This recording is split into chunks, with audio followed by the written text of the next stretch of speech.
Six Prison Story family salute, y'all. It's your boy Tim Snow. We're back here with another one. We got a special edition, and we're gonna try to do a little bit more variety on this channel.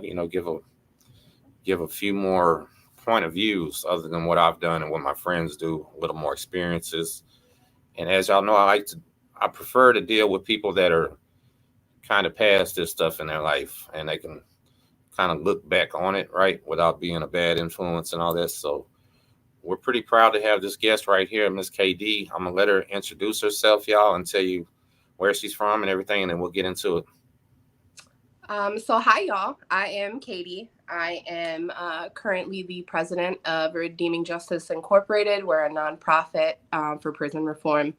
Um, I was incarcerated in Wisconsin for 5 years. I just about 4 or 5 months ago got off paper. Um, I am the director of human resources for a transport company, as well as the wife of a man in TDCJ that has life without parole.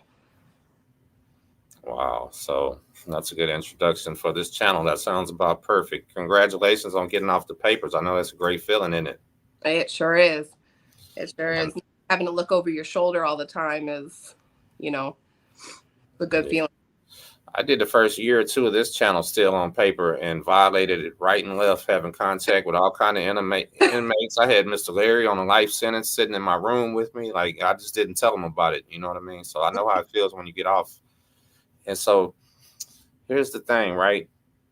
Your story is pretty complicated because you're an actual ex-prisoner, been in prison, and married to a man with life without parole. Or so Yeah. this is going to be something that I think a lot of the prison wives going to want to see, and it's something that the ladies need to see too, right? Because we haven't talked about it.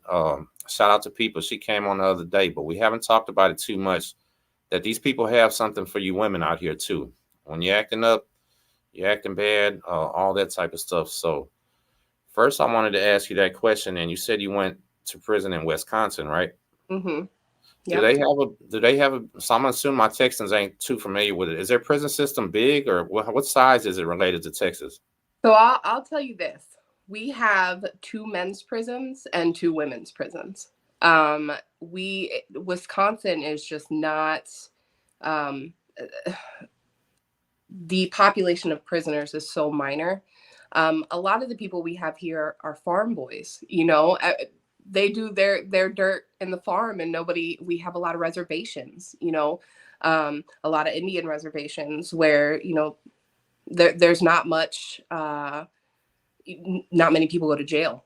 So um, our prison population is just not big here. It is not at all compared to Texas. When I met Bam and started doing advocacy work for TDCJ, I could not believe. I couldn't believe it how many units there are. I mean, just the population. I know Texas is big, right? But just the prison population is just so overwhelmingly huge in Texas compared to a lot of places, especially Wisconsin. No, absolutely. So here's what I'm thinking, right? You said two men's prisons, two women's prisons. To me, that doesn't sound.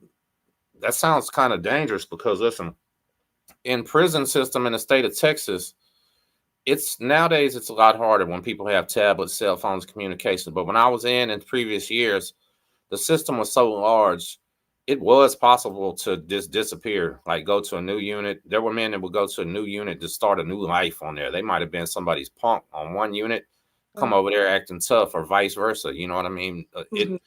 But sooner or later somebody would probably show up. But there's been a lot of stories, and I got a friend that done that. He dropped the whole affiliation with a family and just changed prisons, and they never even figured it out for a long time. They later did, but anyway, so in that prison system, if you just have two prisons and you're a woman that has to serve that time or a man that has to serve that time, preserving your reputation is probably even more important than anything in a big system. Wouldn't you think so? Absolutely, absolutely. With in the women's prisons here, and I don't remember her name, but she was on here the other night with you. and how they were talking about it. She was talking about it. It's more respect for women's prison. It's about who's pretty and who's not, for Wisconsin prisons, it's about who has the most, who has the most money, who has the most property, who has, there isn't that kind of violence. Even in the men's prisons here, the violence is almost non-existent. Um, there are no gangs. People are very complacent, and that applies to the women's prisons as well. Um, I think the toughest part for me is that everybody is together. The ones with uh, violence against children charges, to the person who's in there for having an ounce of weed, and they're housed together. They have a lot of dorms here in Wisconsin, and it sounds like it would be so dangerous, right? But the administration here is very by the book. We don't have these COs that are a wide variety of COs that are bringing in this contraband or retaliating against inmates. We don't have that here. So although it sounds dangerous, everybody here is complacent because we are given that order to be complacent, not by violence, but we have all of the programmings. We have the schooling. We have all of the things that would keep an inmate from, going crazy. We don't have extended solitary confinement. We don't, it's just it's a different world, compared to Texas. Well, I'm tell you what, I can't believe it. So that almost sounds like some European type prison to me. I'm not kidding either. When you hear about their progressive ways and stuff like that, we're so used to this. This system was started as a slavery type deal, right? We know that. We talked about that. I don't know if I ever told you that, but in Galveston, they had Juneteenth, right? They freed the slaves 2 years later in Texas, then started mass incarcerating them and leasing them back to the previous slave owners as inmates, leased property. So it started as a legitimate, this is for the slaves, you know what I mean? And it has never stopped. I hate to say Yeah. it. Now it doesn't matter what race you are, you're Yep. going to go be that slave in that same system because that's how it was built. That's why they still pick cotton here and all that type of stuff. So I'm gonna get into that real quick. So when you get to this prison, are you knowing that it's like not like Texas and you're not scared, or does it still make you nervous, or how do you feel when you first get there? So for me, I had been in a county jail. So I'm originally from Virginia, and I've done county jail time, couple weeks, couple months, I've done all that. So initially I wasn't as scared, right? Walking in there, I didn't even know my charges when I first walked in there. They kind of just scooped me up, and it was, I got in there waiting for the detective pretty much. But I wasn't scared at first. I think the scariest part for people in Wisconsin is knowing what their charges are, because that's how you know if you're in there for a while or if you're going home the next day. I think that's the scariest part for me. But it wasn't until I left county and crossed the threshold into prison that I was finally like, shit, like this is real, like I'm now in a whole different environment, whole different territory. And just like men, us women have to, we have to poke our chest out. We have to make it seem like, we're the big bad wolf and we're coming for you, like we have to do that too. And that didn't work for me because I'm too nice, and I wear my heart on my sleeve. So I go in there and I see these girls ain't got no food, and I'm like, well, come here, baby, I got you. Right. So poking my chest out didn't work for me. So I had to find something that did work for me. And what worked for me was my slick mouth, like it just works. They come up to me and they want to start talking some stuff, I talk back, and that's the end of it. Because if you act like you're intimidating, people will be intimidated, especially Right. in a women's prison. You don't got to be to look it. Right. Nah. So I ain't gonna lie. I wouldn't recommend you doing that in a man's prison though, because them fools gonna test you, boy, man. No, you think you tough, man. We're gonna find out. So the best proper way in a man's prison, I would say, is to probably talk as least possible. So if you're intimidated in there or you're new, try not to say too much. You know what I'm saying? Just sit down and watch TV and just listen. And that's the best way. But it's impossible for somebody like me that talks a lot to just sit there and be quiet all day. I'll end up talking myself into some shit. You know what I mean? So I'm glad you said that, but I've said this a million times that, and this, right? After being with Bam, Hmm. Bam, we'll talk about, yeah, he's been beat up by the laws and all kind of stuff. So it's not like he's not around violence, right? They kill each other back there in SIG Oh, sometimes, yeah. pop those doors, stuff like that.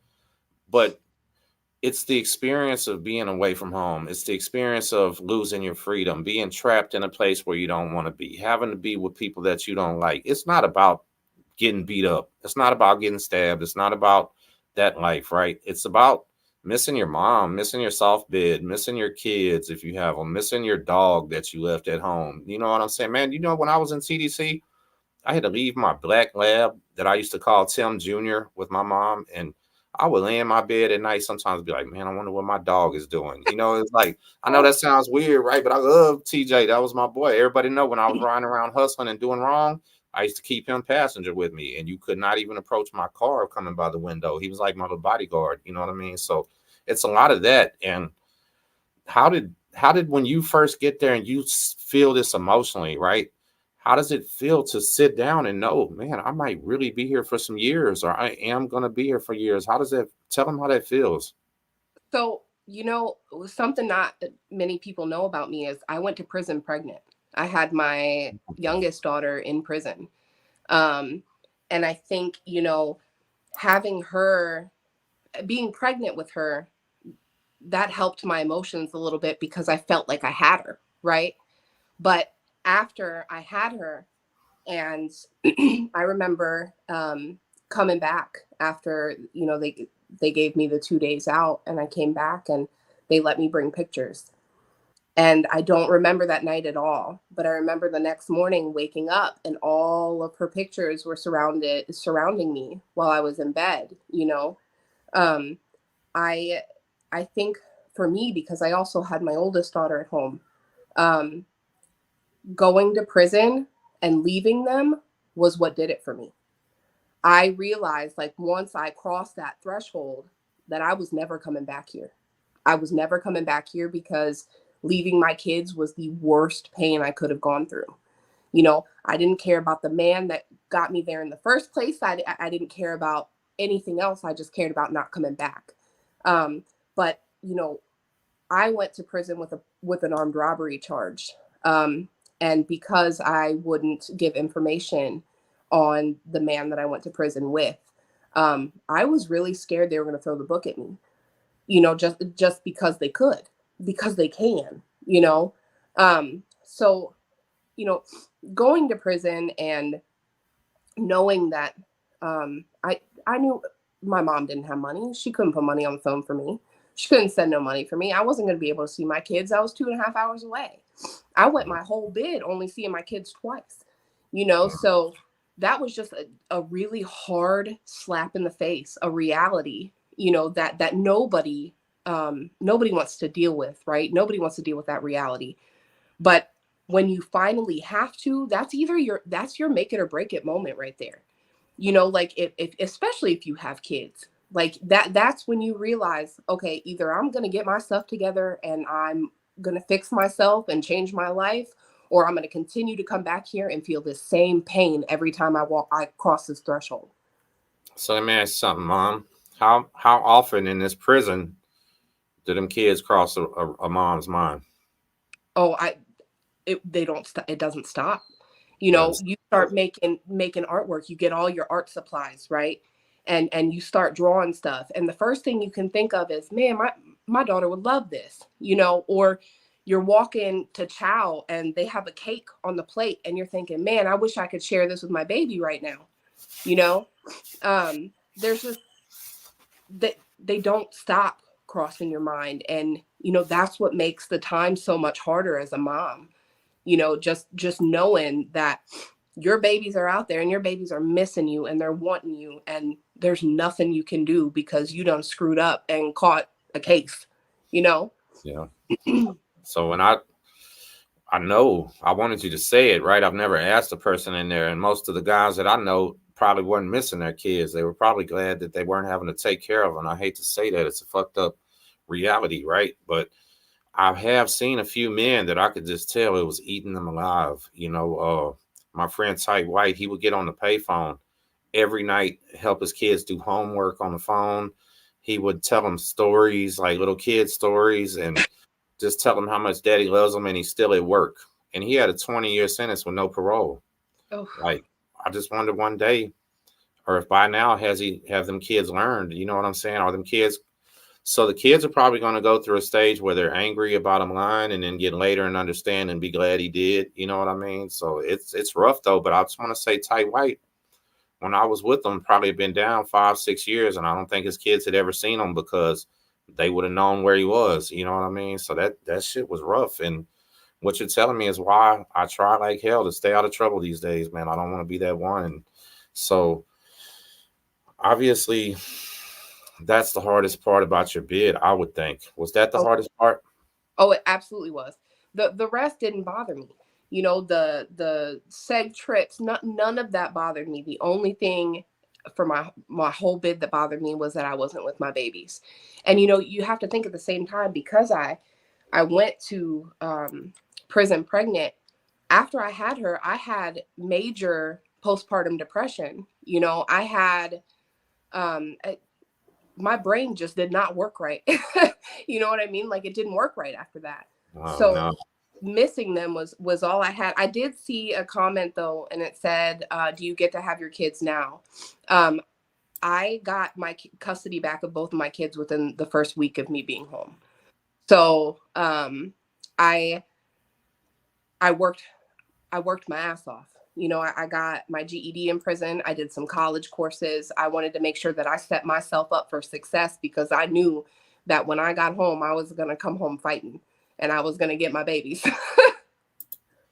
Oh yeah. So I wasn't even gonna answer that comment because I was gonna get to that later, but since you're paying attention, all right. So sometimes when we do these lives, we have some real life trolls, right? Just if you Yeah. see some of that shit, just ignore it because that's what we do. And if they're interested enough, I'll fire them up for you. Don't worry about it. I've been having fun doing that. But were you in prison? Were you able to take any like educational classes or any type of furthering education or anything? So I got my GED. I had actually dropped out in seventh grade, because that's when I started running the streets. But when I got to prison, I went and I took my GED and I got it within 6 months. And then I did some vocational courses. I did some office classes, because I had always known that office work was my kind of work. You know what I mean? So I wanted to further myself in that, and I did all like the Microsoft Office classes, stuff like that. So there were some good programs. Unfortunately, when it comes to like vocational programs in Wisconsin prisons, men have better vocational classes than women do. Um, like, it's sexist as hell, right? So they don't offer women welding classes, but they do for the men. They don't offer like the mechanic classes, but they do for the men. We got like Susie homemaker shit here. You know what? I'm kind of laughing because the people that sent me to welding school, they were offering and advertising, yeah, mechanics and welding and all this for us, and the women were going to like culinary arts and banking school. But Yep. there was one that went. I can't remember my homegirl's name. She went to welding school with me, so I thought that was kind of sexist too. But they've probably done it enough times to realize this is going to help more than that. Like, there's not going to be too many women going to weld, right? Maybe one or two. You know what I'm saying? Oh man, Wayne, thank you, brother. I appreciate that, man. That's fucking real. Wayne Martin is one of the real ones, y'all. And he's changed his like. Listen, Wayne got it going on, y'all. He's one of my role models. How about that, man? Anybody that's got out here and changed their life, man, I'm so proud of them because I know how hard it is. New Age Plug, salute. I see you in the chat too, man. If y'all have any questions and she's paying attention, shit, you can drop them in there. My friend in Mexico, my homeboy from Houston that's in Mexico, he wanted to know how long have you been out now? Because I never asked you that. uh Almost 6 years. Almost six. Same time, then I'll be down. Well, Yep. that's good. So now that tells me that puts me in a little bit better direction. Then, okay. So I want to know you said your kids, right? Your kids, you had kids, you were pregnant. So I do want to ask about that first, though. Sure. Man, be for real, was going to prison pregnant? That's fucking scary. Like if that was my kid's mom, I would be, man, I would be 10 times more worried about her because I wouldn't know what's going on with her. I would be the one. So I would understand these prison wives out here on these Facebook groups, right? When they cry because their man don't call every 15 minutes. If I had a woman that was inside pregnant, I wouldn't be able to sleep at night. I mean, like when you first are in the county waiting to catch chain and all this shit, knowing you have a baby, is that like anxiety times 1,000 now going to prison? It is. It really is. But my daughter's father was my co-defendant. So we were in the same county jail, and in our county jail, it is so small that we were when we would go to video court, we'd go together. So there was Okay. that comfort there at the same time, because we were writing kites back and forth. So I had that little bit of comfort. It probably could have been so much worse for me and so much worse for him, but the fact that we were able to communicate, and look, you got to be a master manipulator, right? When you get into situations like that. So we were able to manipulate COs into passing notes. So as scary as it was, I had comfort there because that's when, I was codependent and I needed him to be happy, right? Did So, y'all catch? So they surely didn't ship out men and women on the chain bus together there, though, right? Like oh yeah, oh yeah, really, is that crazy? yeah. We have a What? van that has gate in the middle. Okay, the Women, feds had that. Yeah, yeah. The state doesn't, but the feds did. Okay. So y'all catch chain together too, for real? we did not. So I actually got shipped off first because he went to trial and I took a plea deal. So I took my plea and they shipped me off about 2 months before they shipped him. So So man, that's what I want to ask you. Like the night or day that they say, "Hey, pack up," are it was you? the worst day of my life. I mean, are you now worried about somebody hurting you and hurting this baby? And that's what I would be worried about. Not even necessarily hurting myself. I have now this life inside of me, obviously that I'm carrying. I'm Right. about to give birth to. You know what I mean? Like I don't know. I'm sorry to keep asking that same question, but it's just fucking mind blowing to me thinking about a woman. My daughter having to be born in a prison, that's not even that big of a deal, I guess, because you can tell them they were born anywhere. A kid don't know that, right? But no, I'd be terrified. Yeah, I'd be Oh scared yeah. for you, girl. And I'd be and scared for you. I was because I didn't know what to expect. I didn't know what I was going to be walking into. You hear all these horror prison stories and stuff like that. And you don't know. Um, I think I, I wasn't scared that somebody was going to hurt my baby. I was scared that I was going to be put into a position where I was going to have to do something that potentially hurt my baby. So, for example, when they first shipped me, uh, you know, th- there we have 2 weeks where you get asked a bunch of questions and they just try to figure out, where you're going to go. And they actually put me in a cell with somebody who was in there for hurting a child. And Oh my God, are you serious? yeah, yeah.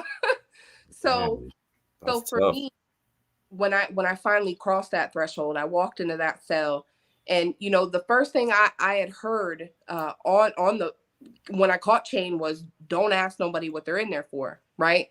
I'm nosy. Okay, Oh man. I gotta know like who I'm associating myself with. Um, and I ended up asking her, and she was 100% honest with me. Well, that didn't fly with me, and What did I she do? got Was it a sexual type charge or violent abuse? sex sex with a child. A woman? Yeah, See, talk about that for a second. What did she tell you what she did? Because people don't know that ever happened before, right? did. So, she ended up, uh, she was adopted and ended up finding her real life brother. At that time, she had a 2 year old. This real life brother convinced her to do sexual acts with his 2 year old, record it, and sell the videos. Um, so she had gotten in a relationship with this biological brother of hers, did all this stuff to her 2 year old baby, and she got 35 years. I think she should have got way more, but that's just my opinion. Um, yeah, but she got 35 years. So my first day in prison, I already had somebody yoked up against the wall. And I was pressing that button trying to get the hell out of there because I'm like, okay, something's about to happen. Like, something's going to happen. I'm going to hurt this girl. So they finally got me out of there within about 25 minutes. Man. 25 minutes they got me out of that cell.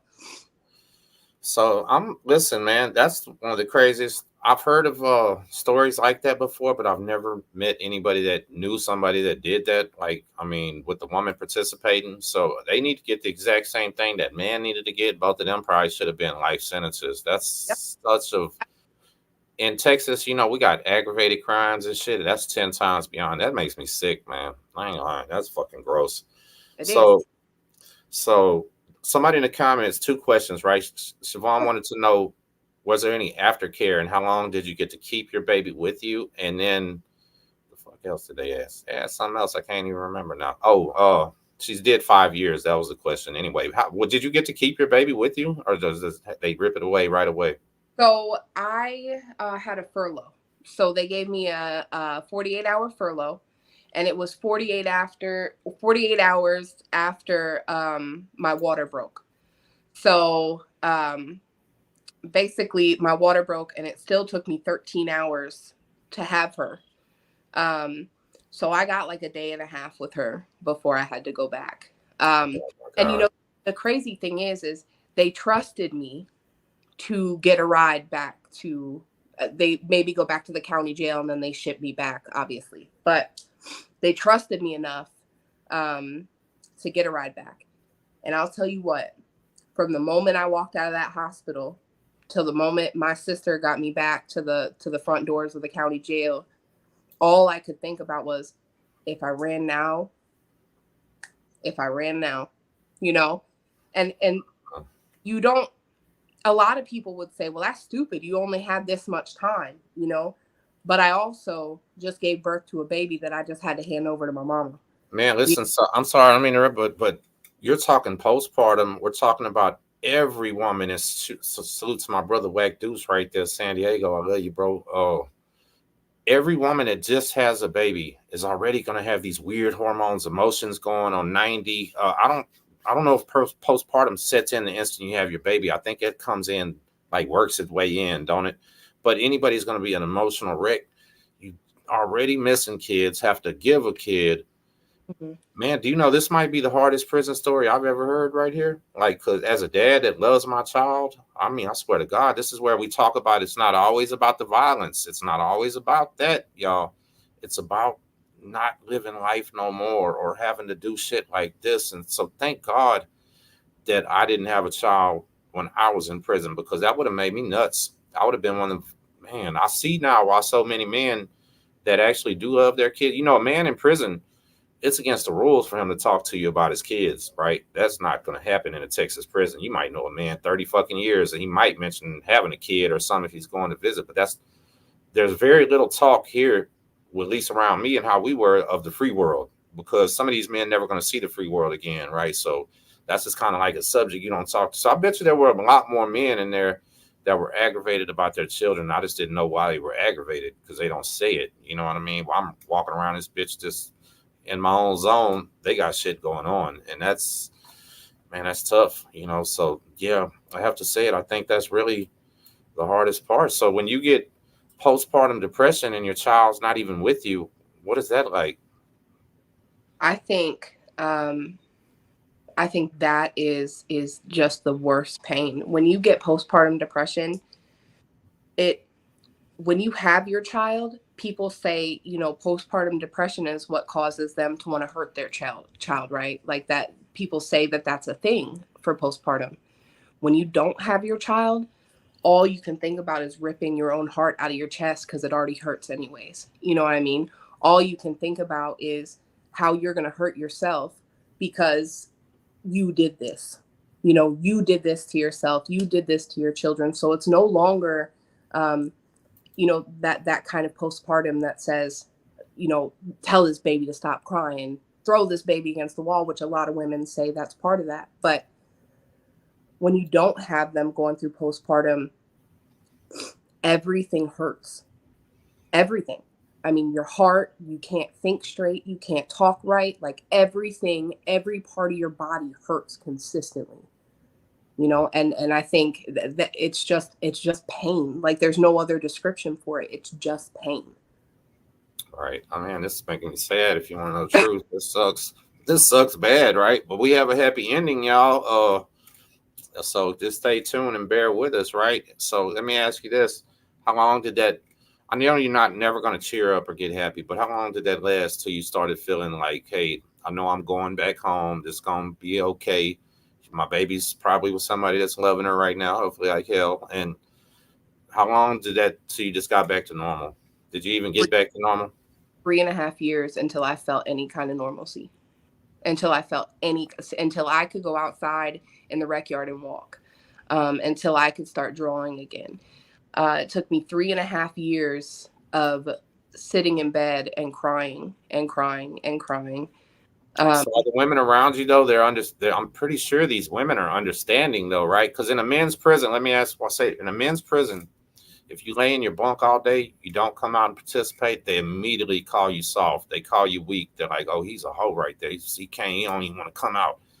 I have a good feeling and hoping that the women were sympathetic to this, right? Or were they just like, she's a dummy, get up. Were they understanding? so most of them, but then you also had the women who preyed on it, right? So they always say straight at the gate, gay for the stay, right? It applies to women, I promise. But Of course. um, there's those women that prey on that, and I had a couple of those, come into my life in prison, and but for the most part, the women were very understanding.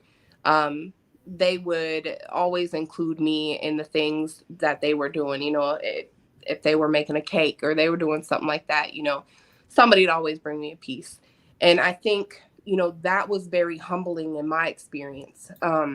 Just because, to be quite honest, I don't really associate myself with females because I've been done so dirty by females in my past, right? So that was one of my worries coming into this was, oh my goodness, I'm going to be around females all day, every day, and it was actually really humbling because during that whole postpartum depression of mine and just the constant pain, I had all these women that cared, all these women that understood, all these women. I mean, I had girls drawing me cards to send home. I had just, it was very humbling. And I still talk to a couple of the women that I was locked up with now, the women who really were there for me and really sacrificed a lot. I mean, I had, it was my daughter's birthday and in Wisconsin prisons, you just have a PIN number, right? You don't need to say your voice over and over and over again. You can call any number, and it was my daughter's birthday and my mom couldn't afford to put money on the phone. And she came up to me and she was like, here's my PIN, go call your daughter, and it's Nice. yeah, things like that. It was very humbling. Um, and most of them were really So understanding. And let me tell you something. This is what I imagine women's prison to be like, right? And when people came on talking about TDCJ for women, it shocked the shit out of me. I'm like, hold on, this ain't what I expected. Like they were on some fucking savage shit, right? What you had going on is more what I imagined. I don't know. So what is the since this is fucking Texas prison stories? Let's just keep it real, right? And you're from the East Coast, but you went to prison up there in Minnesota, right? Wisconsin. Wisconsin. I'm sorry. So see, to us, that's probably the same thing. We didn't even know there was a difference. Are they even? I swear, man, that's how bad we are. So check it out. Why is Texas so fucked up, though? In your opinion? Ooh, um, I I'm gonna be straight up. I think everybody wants a little bit of power, and I think it has a lot to do with just power. It has a lot to do with power. And Okay, so let's hold on. I'm fucking up bad on this interview, right? And I why? apologize. We're gonna edit it All because right. we haven't even explained to anybody watching how you know about Texas and everything like this. Okay, so I apologize for that. That's me fucking your story up, and I'm sorry because I wanted to do a good job tonight with you. And y'all, She's the president of a new nonprofit that she's starting. She also has, forgot to do this, I apologize. She has a Facebook group where she does her own live videos on Facebook with her prison husband that's doing a life without parole, right? And he is a character because let me tell you something. Boy, he's got balls of steel, and we'll talk about that too, right? And you can tell him I said it, and I'm not kidding when I say that man right there has some stainless steel nuts. We're going to explain why in a minute, and it's the real deal. And somewhere I have his book. Well, what the fuck is his book? Oh, somewhere around here. Okay, yeah. So look at that. This is her husband's book right here. We're gonna do a quick plug. No Hostage Beyond This Point by James Probst, and it starts. That's an awesome book. I ain't gonna lie. It starts off setting with him and TYC telling the youth prison stories, and right then you know you got you something good. So it's available on Amazon. Y'all need to check it out, right? So the first thing before we go into that, you said you got your kids back the first week you got out. I want to clear that up for somebody that just started tuning in. This ain't a sad story. She came back for her children. You know, this is something this is cool. So when you get out, how do you end up from prison to working in HR for a company, and do your tattoos affect you and your ears and all that type stuff? Because we have a lot of prisons. So if you can just answer both questions in that order, like how did it happen? Like, did you just immediately jump and run into a great job, or did you start at fast food? Did you work your way up, So and then did these tattoos and stuff mess with you? I don't want people to get it twisted. I was very fortunate. Okay. I didn't come out here and have to apply to 1,000,010 jobs, right? So I got out and I moved into my sister's basement, and I got my kids back right away. And that's how I got them. I had a place to go. My oldest daughter's dad, unfortunately, was addicted to drugs. He's a very good dad, still is a very good dad, but he had addiction issues. And so when I got home, I took my oldest right away, and my youngest was with my mom. Well, my mom has severe health issues. So my whole situation was very fortunate. I didn't have to come out and fight a system to get them back. I didn't have to come out and fight anybody because everybody knew that I was a dumbass and I made dumb decisions. But the one thing I wasn't was a bad mom. And getting them back was very easy for me. Um, Actually, where I work right now was the second place that I had applied to. And when I walked in there, I had a 3-hour interview with my boss. And, you know, he commented on my tattoos and my piercings. And he asked me, one of the first questions he asked me was, how far do you expect to get in life looking like that? And I said to him, and I remember this conversation like it was yesterday. I said to him, as far as I can possibly go, and I'm going to push it until I get there. Man, So, great answer. but it's the only answer, like I understand that I may not look the part, right? So I'm just fucked up, right? Because I would have probably slapped him, and you told I, him the right answer. Like, what you just say, boy? Hell no. But you did the right thing. I'm just saying, like, for real. No, don't tell me no shit like that. I know I'm ugly. Leave me alone. You know what I mean? I've been right. like this my whole life, dumb motherfucker. You know what I mean? That's so. I'm proud of you for being able to do that second job. You applied that 3-hour interview like this. So when you Yeah. do a 3-hour interview, does that mean you pretty much know you got this job at this point, or are you like this ain't going right? Our 3-hour interview was because I was basically telling him about himself. He was very judgmental in the beginning of our interview.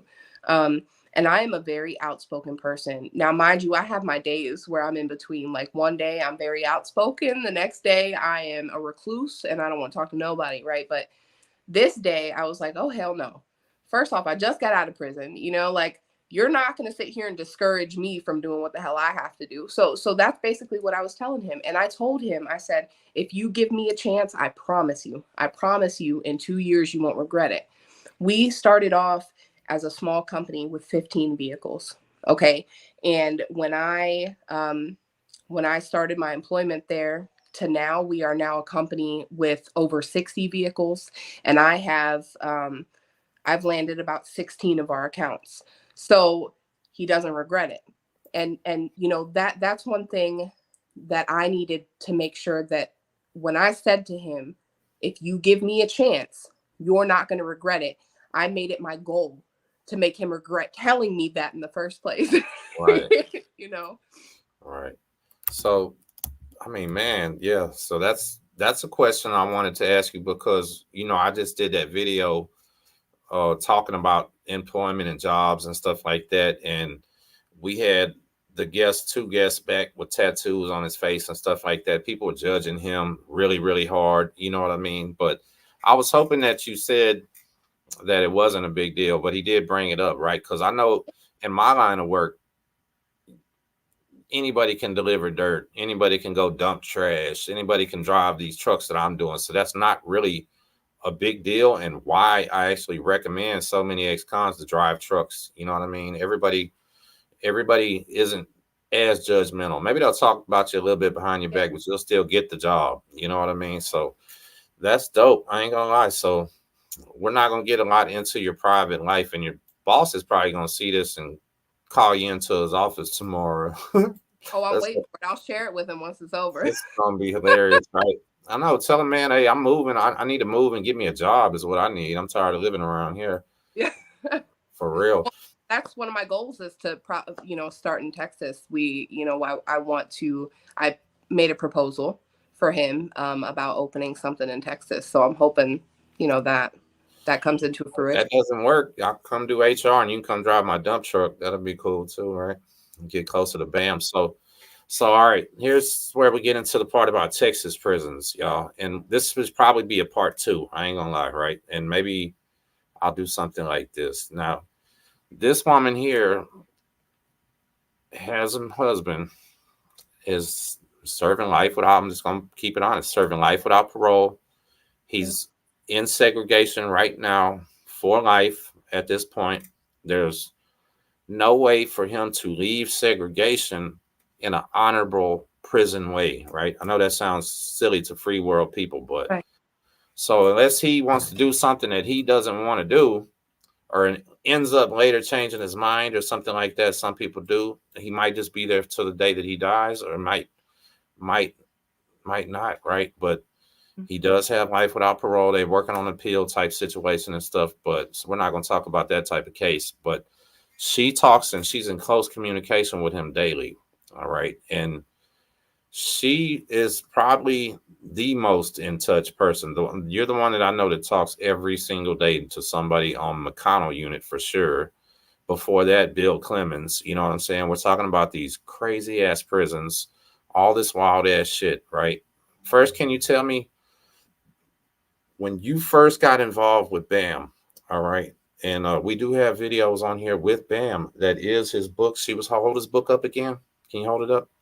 So he's an author now, right? This book specifically is available on Amazon, and I have a copy myself. I just don't have. I apologize, I didn't have it to bring. But anyway, so when you first got involved with him and everything, and you really, how long? So put it like this: knowing you've been in prison and everything, how long did it take you to like really comprehend, like set in how fucked up Texas is and what he was going through back there? Immediately. Immediately. So when I first met him, he was on the Hughes unit. Um, and he had already been doing his social media stuff, and he'd already laid that groundwork for just his advocacy, his prison reform, and his goals for prison reform. But when I came in, they were already retaliating against him. He had already had a lawsuit filed, you know, due to some excessive force. But I think it was probably day two. Day two, I was talking to him, and he was telling me it had been like a week since they had showered. He had just gotten a Johnny that had a rat like that jumped out of it. I think so. So I'd say 2 days. 2 days when I finally started realizing, oh, there's something wrong here. There is something wrong. You're muted, Tim. My bad. Can I run this show, please? No, I'm joking. I'm sorry. I'm joking. I'm just kidding. No, I'm playing. Oh, so you ain't. What I'm saying is, it's normal to be fucked up like that in Texas. Isn't that crazy? That don't fly with me. I mean, That's it's. I don't think it flies with anybody that would actually clearly know and understand what we're talking about here, right? That I don't. There's not a. So you can. I think you can describe it for us best, right? You just. What'd you say? 6 weeks no wreck type shit. That's normal. We know that's normal. Week no showers. That's fucking normal. Now I never heard of a rat jumping out of a Johnny boy. That's the coldest one. So if a rat jumps out your Johnny, I'm feeling like the cops put that in there and started laughing like, "Look, we're about to right. give him this Johnny," and I'm not even kidding, right? Because they would that bitch would have clawed its way out and got the hell out of there. They'll do things like that. So can you tell me just some of the daily struggles that he goes through? So, you know, let's start with the Hughes unit. I think um, a lot of what we go through right now, I don't get any of his messages. It takes days and days. He doesn't get any of mine. Um, they mess with all kinds of mail of his. He had tried to send me legal paperwork, never showed up. Um, but on a daily, he has to go through just. I'm trying not to give names because we got shit going on, but Yeah, no, I don't want you to. I don't want yeah, you to. Yeah, right. But it's hard when you start talking about it. You're I just like, know it. but um, he's faced a lot of retaliation, especially lately, since things started getting a little bit bigger for us, and we started this nonprofit. And just a couple weeks ago, um, he had found little bits of razor blades in his bread. Now, look, let me tell you, my first thought was he did that shit himself, right? That's what I thought, like that's just what it is. Um, but the one thing that Bam doesn't do is lie. And that is the first thing I found out in the very beginning was even if you don't like it, that man's gonna tell you the truth. Did you Um, hear what I said about the bag and the red? They put that in there. Like that's not gonna stay in there. That's like ha, throw this through a slot and shut it. You know what I'm yep. saying? So I would not be surprised at all if there were razor blades in there for sure, for real. That's why I Oh, said this man has balls of steel. So let me tell them what we're talking about, right? Bam is the first Texas inmate to start a TikTok. Period. That's the deal. He started a TikTok. Not only did Bam start his TikTok, he started it from a maximum security solitary cell. That's the hilarious part, right? Because he is serving a life without parole. He's in AdSeg for life. He's literally put in the worst prisons. Use unit, man, that's horrible. You know what I mean? That's my cousin started over there. He hated it, but then he went where he is and he hates it worse. So I don't think he's gonna like anywhere, right? But use unit, Bill Clemens. Now he's in McConnell. These are joints that are as bad as anything gets, right? I don't care. They're not popular names and we don't hear them a lot, but they're definitely hardcore spots. And now Bam pops up with a TikTok back there. So when you hear hardcore, this is not only me talking about the inmates. This is where we got convict bosses. We got police that'll break your fucking neck. We got cops that'll uppercut your ass while you're handcuffed behind the back, slide you down the stairs. They'll take you on a walk while you dog walk your ass. I'm telling you, it's not. These hardcore prisons are mandatory that they have hardcore officers, right? And yes, Bam is a white guy. He's from Houston, Texas, and he's serving a life without parole for a murder, and or just full disclosure for that. And he's been down how many years now? 16. 16 years. How long in SIG? I think other about 15. So a year of that he wasn't. Right, damn near the whole time, right? Hmm. Yeah. So when Bam started this TikTok, all right, he knew that he was actually not only he don't care about a free world case, right? Don't make no fucking sense to care about that at this point. There's nothing they can do to him. But he knew that it's possible he might lose commissary for 5 years. He might get his fucking razor blades in his food. He might get a rat in his Johnny sack. He's so when he started his TikTok, can you tell us how did they start? Did they start searching his cell? Did they start checking him? Like what's going on? So the thing about it is Bam held on to a cell phone for a couple years before he started exposing these videos. And so he had a couple years to do his dirt and make his videos. Once he started posting them, it went all bad. I think within a couple months of him, really getting into social media through prison, that's when that assault happened, where they came in to search his cell and had him handcuffed. And while he's handcuffed behind his back, the officer was pinching him, like right back here. So he jerked a little bit, and all of it's on camera. He jerked a little bit, and that officer took that opportunity to pretty much yeet him across the room into the wall, and ran after him. He's in handcuffs. Ran after him while they were sitting there wrestling. The guards like stomping on his foot, broke his foot, gashed the back of his head open. And that's the kind of stuff that he knew was going to happen once he started exposing conditions. And he has a lot of videos that expose the 5-man team and the way that they talk to these men. We have one video on our TikTok of an officer basically saying, "I'm going to make sure medical comes down here and clears you, and once they clear you, I'm going to whoop your motherfucking ass," is exactly what he said to this man. So once he started exposing stuff like that, they started getting real worried, and they started retaliating against him. He gets self searches constantly. Every time I do a live, he gets a self search. So it happens. You're on mute again. I'm sorry, you can run your show, but you're on mute again. No, it's okay. Listen, I need all the help I can get, woman. Check this out. So for those that don't know who she's talking about, and I'm not kidding, when he knew he was going to be shook down 5-10 times a day, right? He knew all this was going to happen, and he still did it.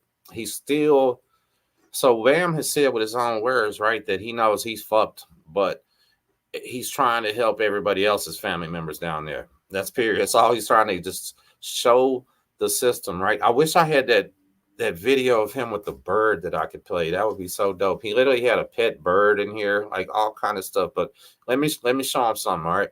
Okay.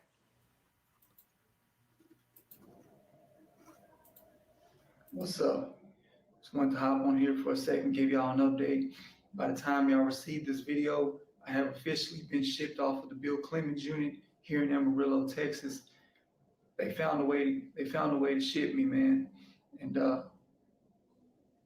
it's a bittersweet thing, man, because I'm kind of glad to be getting off of this unit. At the same time, I feel like I'm leaving behind these guys who've been going through this stuff for so long and have been voiceless, either because they're living in fear of retaliation or they just don't have anyone to advocate for them or know how to take that step, in advocating for themselves.